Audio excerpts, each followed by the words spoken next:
आज 5 अगस्त को Pakistan embassy Bangkok में यौम इस्तेहसाल कश्मीर के सिलसिला में एक तकरीब मुनक़्क़द हुई। पाकिस्तान एम्बेसी में हर साल इस तरह की तकारीब होती रहती हैं जिसमें पाकिस्तान कम्युनिटी भरपूर शिरकत करती है, लेकिन कोविड-19 के प्रॉब्लम की वजह से इस साल सोशल डिस्टेंस रखते हुए मुख्तसर सी तकरीब मुनक़्क़द की गई।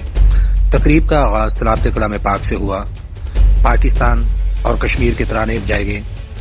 सदर पाकिस्तान और वज़ीर आज़म पाकिस्तान का पैगाम पढ़कर सुनाया गया, जिसके बाद मुख्तलिफ मुकर्रीरीन ने अपने ख्यालात का इजहार किया।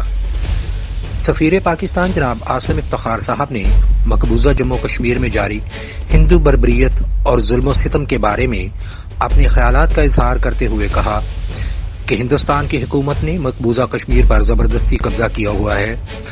मजलूम कश्मीरियों पर जुल्म के पहाड़ तोड़े जा रहे हैं। औरतें, बच्चे, बूढ़े, जवान शहीद किए जा रहे हैं। हमारी कश्मीरी बहनों की अस्मत दरी की जा रही है। मजलूम कश्मीरियों के पास खाने पीने की, अद्वियात और दूसरी जरूरियात जिंदगी की शदीद किल्लत है। सफीर साहब ने मजीद बताया कि पाकिस्तान दुनिया के हर फोरम पर कश्मीर की आज़ादी के लिए आवाज उठा रहा है। भारतीय जबरो तसल्लुत के बारे में पूरी दुनिया को आगाही दे रहा है और हुकूमत पाकिस्तान इस बात का इरादा कर रही है कि कश्मीर की आज़ादी तक हम अपनी कोशिशें जारी रखेंगे और इंशाअल्लाह वो दिन दूर नहीं जब कश्मीरी कौम एक आज़ाद फ़ज़ा में सांस ले पाएगी। मकबूजा जम्मू कश्मीर पाकिस्तान का हिस्सा था, हिस्सा है और हिस्सा रहेगा। हम तमाम पाकिस्तानियों की मोहब्बतें और दुआएं हमारे कश्मीरी बहन भाइयों के साथ हैं।